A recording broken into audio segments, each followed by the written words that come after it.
Hi friends, welcome back to my channel. So ఈరోజు మీ ముందుకు చాలా ఒక మంచి వీడియోని ఇప్పుడు వరకు నేను చేసిన వీడియోస్లో చాలా కష్టపడి చాలా మనసు దగ్గర పెట్టి చేసినటువంటి వీడియోని మీ ముందుకు తీసుకురాబోతున్నాను. అదే షిరిడీలోని త్రయంబకేశ్వర ఆలయం. సో ఇది మేము షిరిడీ నుంచి ఒక వెహికల్ టు అండ్ ఫ్రో తీసుకుని మేము హైర్ చేసుకుని అక్కడికి ట్రావెల్ చేయడం జరిగింది. 5000 వరకు మాకు టు అండ్ ఫ్రో ఛార్జ్ చేయడం జరిగింది.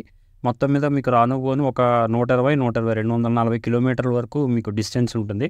సో అలా మా ట్రావెల్ ముందుకు వెళ్ళే కొద్ది నేను మీకు ఆల్రెడీ ప్రీవియస్ వీడియోలో చెప్పాను, నా కొండలంటే చాలా ఇష్టం అని. అక్కడ మీకు బ్రహ్మగిరి కొండలని చెప్పి ఆ ప్రాంతంలో ఏది గోదావరి పుట్టిన ప్రదేశం కానీ లేదా ఈ త్రయంబకేశ్వర ఆలయం ఎక్కడైతే ఉందో అక్కడ కానీ అది చాలా ప్రాముఖ్యత కలిగినటువంటి కొండలు.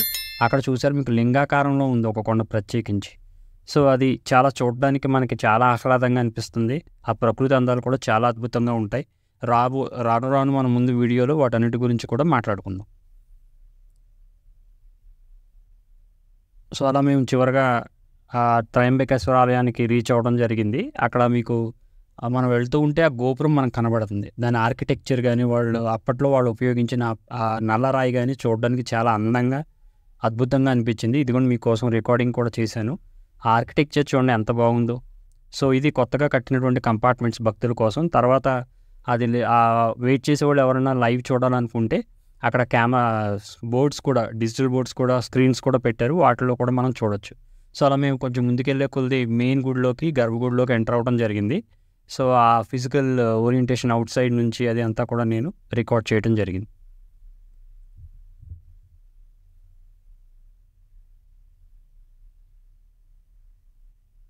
సో అక్కడ చాలా కథలు వాళ్ళు నమ్ముతూ ఉంటారు. దీనికి సంబంధించి గంగానది ఎలా పుట్టింది, శివుడు ఆ గోదావరి నదిని ఎలా పుట్టించాడు, దానికి గౌతమి అని పేరు ఎందుకు వచ్చింది, గోదావరి అనే పేరు ఎందుకు వచ్చింది అనేది చాలా కథలు, పురాణాలు అక్కడ వాళ్ళు నమ్ముతూ ఉంటారు. అక్కడ మనకు 3 కనబడుతున్నాయి చూసారు, వాటిని బ్రహ్మ, విష్ణు, మహేశ్వరుల కింద మనం అక్కడ జనాలు నమ్ముతూ ఉంటారు. ఇది ఆ గుడి యొక్క లోపల యొక్క డూము, దాని ప్రాంతం.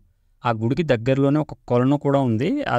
దానికి కూడా ఒక పురాణం అనేది ఉంది. వాళ్ళు చాలా ఆ పురాణాన్ని నమ్ముతూ ఉంటారు.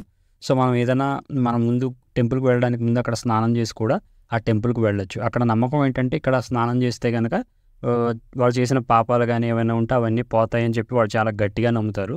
సో దీన్ని కూడా మీకోసం రికార్డ్ చేయడం జరిగింది.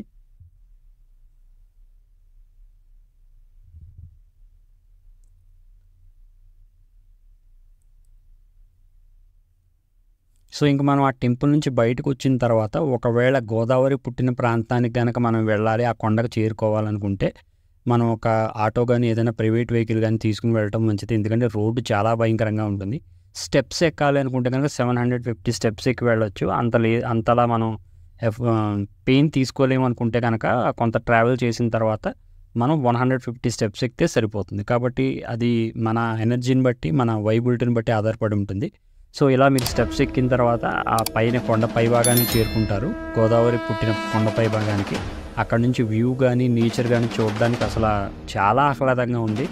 సో ఇది గోదావరి పుట్టినటువంటి ప్రాంతం. అక్కడ మనం పూజలు ఏమైనా ఉంటే చేసుకోవచ్చు.